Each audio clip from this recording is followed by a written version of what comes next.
Good morning student. आज हम लोग केमिस्ट्री चैप्टर्स के एटम एंड मॉलिक्यूल्स चैप्टर्स के बारे में थोड़ा सा डिस्कस करेंगे, जो कि वैलेंसी से रिलेटेड होगा। काफ़ी स्टूडेंट वैलेंसी को समझते हैं, समझने में डिफ़िकल्टी होती है, उसको हम बहुत ही ईजी तरीके से वैलेंसी समझेंगे।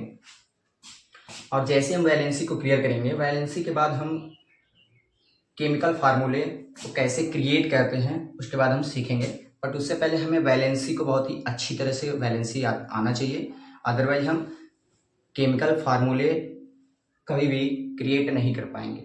इसलिए सबसे पहले हम वैलेंसी को क्लियर करेंगे। वैलेंसी से पहले हमें आता है atom and molecules. First point आपका होगा एटम्स एंड मॉलिक्यूल्स। हम डिफाइन करेंगे atoms. What is the atoms? हम एटम्स को बोल सकते हैं जैसे कि first of all smallest particle of the matters. The smallest particle of the matter is called atoms. जो एटम्स होते हैं वो सबसे हमारे स्मॉलेस्ट पार्टिकल्स होते हैं किसी भी मैटर्स के, यानी इसको हम बोल सकते हैं अनकटेबल, यानी किसी भी पार्टिकल्स को हम उसको फर्दर ब्रेक न कर पाए, यानी उसके बाद उसको हम फर्दर ब्रेक न कर पाए, उसी को हम बोलते हैं एटम्स। या ऐसे बोल सकते हैं the smallest particle of matter is called atoms. For ये हमारा कोई एक एलिमेंट्स लेट्स, और हम तब तक इसको फर्दर ब्रेक डाउन करेंगे जब तक ये स्टॉप या अनकटेबल ना हो जाए, यानी this is the smallest particle is called atom. This particle is atoms. अब आएंगे बात मॉलिक्यूल्स। मॉलिक्यूल्स को डिफाइन करते हैं एक कॉम्बिनेशन या फिर बोल सकते हैं set of atoms is called molecules. A set of atoms is called molecules. ये तो रहे एटम्स एंड मॉलिक्यूल्स। अब आते हैं हम थोड़े से पीरियोडिक टेबल के अकॉर्डिंग वैलेंसी को क्लियर करेंगे। वैलेंसी क्या होती है? वैलेंसी को क्लियर करने से पहले हम atomic number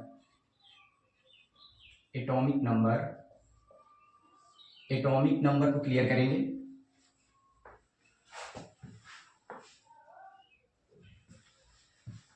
atomic number, just इसके बाद हम नोट करेंगे सिंबल। नेक्स्ट कॉलम होगा सिंबल। सिंबल के बाद आपका होगा एटॉमिक मास।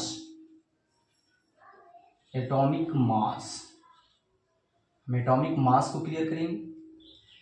एटॉमिक मास के बाद इलेक्ट्रॉनिक कॉन्फ़िगरेशन। बहुत सारे ऐसे पार्ट्स को हम आज क्लियर करेंगे जो कि बहुत ही ज़्यादा इंपॉर्टेंट है। खास करके केमिस्ट्री का जो स्टार्टिंग या बेस होता है वो यहीं से स्टार्ट होता है मैक्सिमम। तो हम आज केमिस्ट्री में atomic number, atomic mass, symbol और electronic configuration. Without electronic configuration के बाद हम वैलेंसी नहीं कर पाते, इसलिए हम यहाँ नोट करेंगे इलेक्ट्रॉनिक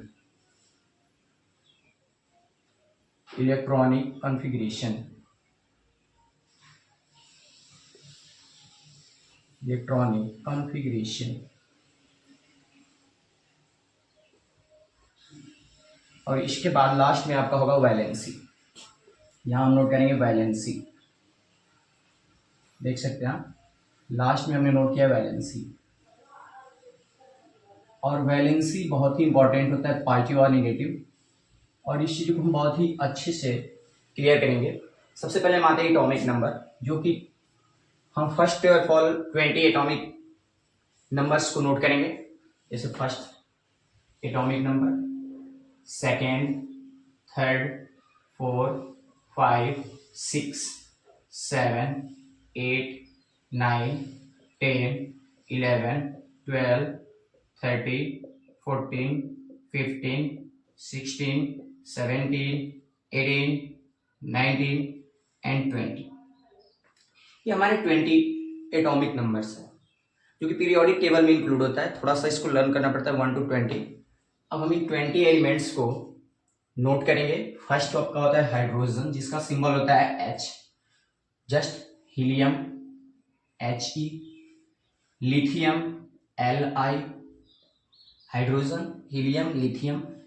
फोर्थ नंबर पे आता है बेरिलियम, हाइड्रोजन, हीलियम, लिथियम, ये लिथियम। इसके बाद आपका बेरिलियम, बोरान। फिफ्थ नंबर पे आपका होगा बोरान, फिर carbon, next nitrogen, 8th number पे आपका ऑक्सीजन, ऑक्सीजन का symbol O, next chlorine, chlorine का सिंबल F होगा और एटॉमिक नंबर 9। फ्लोरीन के बाद नेक्स्ट 10th नंबर पे आपका जो एलिमेंट्स है वो आपका है नियॉन, नियॉन। इसके बाद सोडियम, सोडियम का जो सिंबल है वो Na। इसके बाद आएगा आपका मैग्नीशियम, Mg। 13th आपका क्लोरीन, Cl, नहीं 13th नंबर पे आपका aluminium, sodium, magnesium and aluminium. इसके बाद 14 नंबर पे आपका आएगा सिलिकॉन, सिलिकॉन। इसके बाद आपका होगा फास्फोरस जिसका सिंबल P, सल्फर, फास्फोरस के बाद सल्फर, सल्फर को हम S से डिनोट करेंगे, सिर्फ ओनली S। इसके बाद 17, 18, 19, 20 4 एलिमेंट्स और हैं। 17 आपका होगा क्लोरीन, क्लोरीन के बाद 18th नंबर पे आपका होगा आर्गन जिसका सिंबल AR होता है। हम ऑल सिंबल्स को नोट करेंगे। आर्गन, ऑर्गन्स के बाद आपका होता है पोटेशियम, पोटेशियम का सिंबल होता है आपका K। और उसके बाद कैल्शियम, और कैल्शियम का सिंबल होता है 20 Ca। अब हम ऑल एलिमेंट्स के सिंबल्स को तो नोट कर लिए, बट इनके ये रहे एटॉमिक नंबर, यानी हम ऐसे बोल सकते हैं हाइड्रोजन का एटॉमिक नंबर 1, लिथियम का एटॉमिक नंबर 2, हाइड्रोजन का एटॉमिक नंबर 1, हीलियम का 2, लिथियम का 3, बेरिलियम का 4, बोरॉन का 5, कार्बन का 6, नाइट्रोजन का 7, ऑक्सीजन का 8, फ्लोरीन का 9, नियॉन का 10, सोडियम का 11, मैग्नीशियम का 12, एल्यूमिनियम का 13, सिलिकॉन का 14, फास्फोरस का 15, सल्फर का 16, क्लोरीन का 17, ऑर्गन का 18 एंड पोटेशियम का 19 और कैल्शियम का 20। ये रहे 20 एलिमेंट्स के एटॉमिक नंबर्स। अब हम एटॉमिक मास को नोट करेंगे, और इससे पहले कि मैं कुछ बताऊंगा आपको, एटॉमिक जो नंबर्स होते हैं वो हमारे नंबर ऑफ प्रोटॉन होते हैं। जो हमारे एटॉमिक नंबर जो होते हैं, एटम एंड मॉलिक्यूल्स में एक चैप्टर आपका होगा स्ट्रक्चर ऑफ एटम्स, उसमें आपको स्ट्रक्चर ऑफ एटम्स बताए जाते हैं। Number of electrons is equal to number of protons. और जो हमारे न्यूट्रॉन्स होते हैं वो न्यूट्रल होते हैं, यानी उस पर कोई भी चार्ज होता है, यानी एनी एलिमेंट्स पे हमारा जो होल चार्ज होता है वो क्या होता है, न्यूट्रल होता है। यानी हमारे जो एटॉमिक नंबर होते हैं ये होते हैं टोटल नंबर ऑफ प्रोटॉन, यहाँ पे नोट कर सकते हैं T पॉजिटिव, यानी number of protons is called atomic number. Any atoms represent number of proton is called atomic number. अब हम बात करेंगे एटॉमिक मास। तो जो हमारे एटॉमिक मास होते हैं इसमें आपके होते हैं number of proton plus neutron, number of proton plus neutron, ये होंगे हमारे एटॉमिक मास। हम ऑल एटॉमिक मास को भी रिप्रेजेंट करेंगे, थोड़ा सा एटॉमिक नंबर और एटॉमिक मास को लर्न करेंगे, बाकी इलेक्ट्रॉनिक कॉन्फ़िगरेशन और वैलेंसी को हम मैथमेटिकल कैलकुलेशन से करके फाइंड आउट कर लेंगे।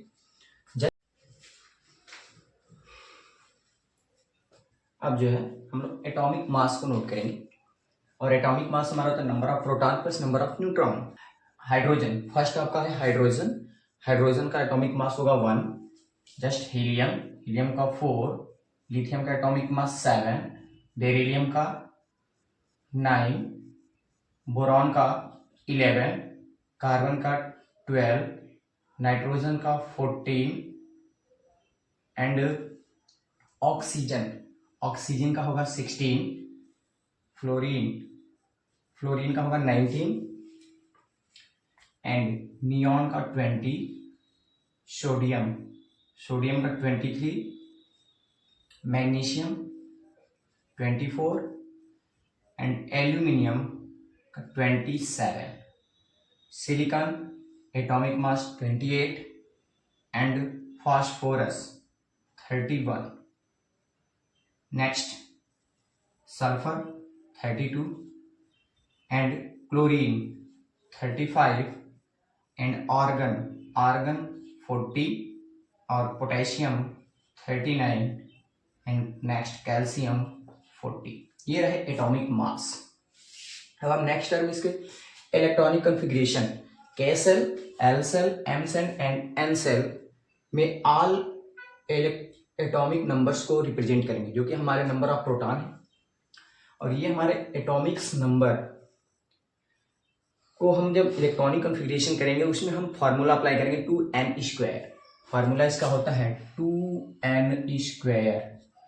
n की वैल्यू 1 रखेंगे, सेल की कैपेसिटी हो जाएगी 2 जिसको हम डबलेट बोलते हैं, एंड एल सेल की जो कैपेसिटी होगी n की वैल्यू 2 अप्लाई करेंगे तो ये होगा 2 के पावर 2 4 4 2 जा 8, एल की कैपेसिटी 8, एंड m सेल की जो कैपेसिटी होगी n की वैल्यू 3 रखेंगे, कैपेसिटी 18 एंड 4 रखेंगे तो 32। अब पहले हम इलेक्ट्रॉनिक कॉन्फ़िगरेशन करेंगे। जैसे फर्स्ट हाइड्रोजन का होगा 1, नेक्स्ट हीलियम का 2, इसको हम नोट करेंगे डबलेट, सिर्फ ओनली 2 3 2 कॉमा, और नेक्स्ट हमारा 1 आएगा एल सेल में, फिर उसके बाद 4 2 होगा हमारा डबलेट, नेक्स्ट बचेगा 2 हो जाएगा हमारा एल सेल में। इसके बाद बोरान का 5 है तो 2 एंड 3 6 ये होंगे 2, एंड नेक्स्ट जो बचेंगे 4 एल सेल में, 7 2 एंड 5, इसके बाद 8 2 6 9 2 7 10 2 8। अब ये 8 हमारा एल सेल की कैपेसिटी है। अब 8 से जैसे ही मैक्सिमम हमारे एटम्स होंगे उसको हम नेक्स्ट एम सेल में भेजेंगे, यानी एम सेल में राइट डाउन करेंगे। जैसे नेक्स्ट ये 11 2 8 एंड 1 जो होगा ये होगा हमारा 1, ये एम सेल में। Next 12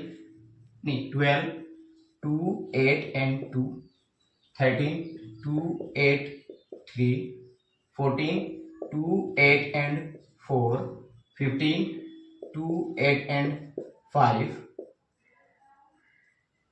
16 2 8 and 6 17 2 8 and 7 18 2 8 8 19।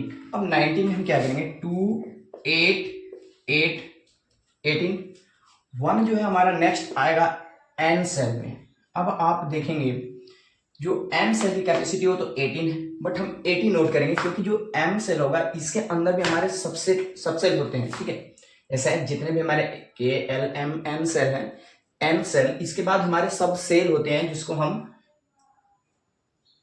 रिप्रेजेंट करते हैं, इसलिए हम मैक्सिमम इसमें हम 80 रिप्रेजेंट करेंगे, बाकी फिर जो नेक्स्ट होगा वो उसके सब सेल में रिप्रेजेंट हो जाते हैं, इसलिए हम 8 नोट करेंगे। बाकी यहाँ पे आपका हो जाएगा 1 2 8 10 10 8 18 1 19। अब हम क्या करेंगे 14 के लिए भी वही अप्लाई करेंगे 2 8 18 8 एंड 2 10 8 18 2 20। ये तो हमारे इलेक्ट्रॉनिक कॉन्फ़िगरेशन। अब हम बैलेंसी को कवर करेंगे और बैलेंसी हमारा बहुत ही इंपॉर्टेंट होता है। सबसे पहले हम बैलेंसी को कवर करेंगे, ठीक है, देखते जाइए। जैसे हम बैलेंसी कवर करेंगे उसके बाद हम केमिकल फार्मूला को राइट करना सीख जाएंगे। अब बैलेंस में देखते जाइए, जब भी हम किसी भी नंबर ऑफ एटम्स को डोनेट करेंगे, ठीक है, डोनेट करेंगे तो उसको हम बोलते हैं पॉजिटिव, और जब हम कभी भी गेन या बोरो करेंगे तो उसको हम नेगेटिव साइन से रिप्रेजेंट करेंगे। जैसे यहाँ देखो, अब ये क्या है कि हमारा केस का 1 है तो इसकी जो बैलेंसी होगी या तो ये 1 दे भी सकता है या तो 1 ले भी सकता है, तो इसकी जो बैलेंसी होगी +1 -1 होगी। अब यहाँ देखिए इसका नेक्स्ट एलिमेंट हीलियम की जो एटॉमिक नंबर है वो 2 है और इसका इलेक्ट्रॉनिक कॉन्फ़िगरेशन भी ओनली 2 है, तो इसकी जो बैलेंसी होगी वो होगा आपका 0, क्योंकि इसका डबलेट कंप्लीट है तो इसको डोनेट और गेन करने की जरूरत ही नहीं है, इसलिए इसकी बैलेंसी 0 हो जाएगी। अब नेक्स्ट जो होगा हमारा, जैसे यहाँ देख सकते हैं लिथियम की जो इलेक्ट्रॉनिक कॉन्फ़िगरेशन है 2 तो कंप्लीट है, ऑक्टेट तो कंप्लीट, डबलेट तो कंप्लीट है, बट ऑक्टेट में 1 है तो 1 ये या तो 1 हमको डोनेट करना पड़ेगा या तो 7 हमें गेन करना पड़ेगा, तो 7 गेन करने से बेटर है कि हम डोनेट ही करेंगे, इसलिए बैलेंस हमारा क्या हो जाएगा, डोनेट करेंगे +1। नेक्स्ट इसी तरह यहाँ देखिए डबलेट कंप्लीट है, ऑक्टेट में 2 है तो 2 हम गेन नहीं करेंगे बल्कि 2 डोनेट कर देंगे, क्योंकि हमें 6 की रिक्वायर्ड होगी इस ऑक्टेट को डबलेट को कंप्लीट करने के लिए। ये हमारे ऑक्टेट को कंप्लीट करने के लिए 6 एटम्स की रिक्वायर्ड है, इसलिए हम 6 को गेन ना कर करके 2 को डोनेट कर देंगे, और 2 जब डोनेट करेंगे तो +2। ये 3 हम डोनेट ही करेंगे तो +3, इसकी बैलेंस आ जाएगी +3। ये 4, अब हम यहाँ देखिए ये ऑक्टेट 8 है तो हम 4 देंगे तभी भी हमारा ऑक्टेट कंप्लीट हो जाएगा, या तो 4 गेन करेंगे तभी भी हो जाएगा, यानी डोनेट और गेन दोनों केस में पॉसिबल, इसलिए इसकी जो बैलेंसी आएगी +4 -4। ठीक। नेक्स्ट उसी तरह ये वाला हमारा होगा 2 5। तो हम अब यहाँ क्या करेंगे, हम 5 डोनेट नहीं करेंगे क्योंकि मैक्सिमम हो जा रहा है, तो हमें 3 जो है गेन करना पड़ेगा। तो गेन करेंगे तो हमारा निगेटिव होगा, यानी हमें यहाँ पे इसकी बैलेंसी -3, इसी तरह इसकी बैलेंसी -2 और यहाँ पे इसकी बैलेंसी -1। ऐसे नोट कर लेंगे, क्योंकि 7 है तो हमें 1 की रिक्वायर्ड है अर्थात गेन करेंगे। यहाँ पे 6 2 की रिक्वायर्ड है तो गेन करेंगे -2 और 8 ये तो ऑक्टेट कंप्लीट है तो इसकी बैलेंसी 0। सोडियम की ये नाइट्रोजन की बैलेंसी 0। इसी तरह से अब एल सेल में अब हम आएंगे। एल सेल में 18 होता है, बट हम इसको अभी 80 रखेंगे 8 क्योंकि इसके सबसे होते हैं 8 से ही कंपेयर करेंगे इसको। यहाँ पे 1 है, अब इसकी बैलेंसी हम या तो 7 को गेन करें या फिर 1 डोनेट करें, तो यहाँ पे फिर से बैलेंस आएगी +1 और ये 2 फिर हम डोनेट करेंगे +2 फिर 3 डोनेट करेंगे +3 ये 4। तो यहाँ पे हम 4 डोनेट भी कर सकते हैं और गेन भी कर सकते हैं, तो पॉजिटिव और नेगेटिव -4 और +4 फिर इसके बाद 5। तो अब हमारा ये एम सेल है और एम सेल में 8 हमें एटम्स की रिक्वायर्ड है, तो हमारे यहाँ 5 है तो 5 हम डोनेट नहीं करेंगे। 3 क्या करेंगे यहाँ पे फिर से हम गेन करेंगे और बोरो करेंगे, तो हम जब बोरो करेंगे तो -3 की रिक्वायर्ड पड़ेगी, तो हमारी जो बैलेंस आएगी क्या आएगी -3। 6 4 -2 की रिक्वायर्ड होगी। 7 सिर्फ -1 हम गेन करेंगे और बोरो करेंगे तो हम उसको क्या बोलेंगे -1। 8 है तो इसकी बैलेंसी 0 क्योंकि जो क्या है 8 जो है इसके एटम्स कंप्लीट है। अब नेक्स्ट उसी तरह यहाँ से 1 तो इसकी बैलेंसी +1 क्योंकि हमें 7 डोनेट करने से बेटर गेन करने से बेटर है कि 1 हम डोनेट कर रहे हैं तो +1 और यहाँ पे हमारा आएगा +2।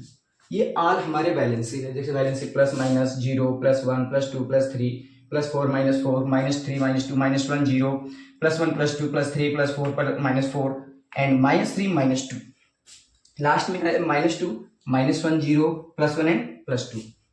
ये बैलेंसी जब हम ऐसे फाइंड कर लेंगे उसके बाद हम केमिकल फार्मूले को रिएक्ट करेंगे जो कि नेक्स्ट वीडियो में होगा। आप देख सकते हैं ये हमारे 20 एलिमेंट्स हैं जिसके ये सिंबल्स हैं, आल सिंबल, ये इसके एटॉमिक मास, ये है आपकी इलेक्ट्रॉनिक कॉन्फ़िगरेशन और लास्ट में हमारी बैलेंसी।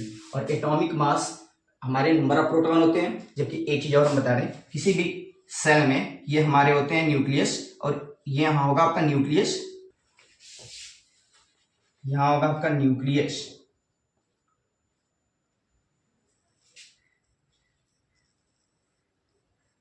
ये है न्यूक्लियस और ये आपका होता है ऑर्बिट और इस ऑर्बिट में हमारे होते हैं इलेक्ट्रॉन, नेगेटिव चार्ज, ये सभी हमारे होते हैं इलेक्ट्रॉन और यहाँ पे हमारे होते हैं प्रोटॉन और होते हैं neutron. Number of proton and number of neutron, जबकि हमारे न्यूट्रॉन में न्यूट्रल होते हैं और जितने हमारे नंबर ऑफ इलेक्ट्रॉन होंगे उतने ही हमारे नंबर ऑफ प्रोटॉन्स भी अवेलेबल होते हैं। नेगेटिव चार्ज यानी number of proton is equal to number of electrons होते हैं। ओके।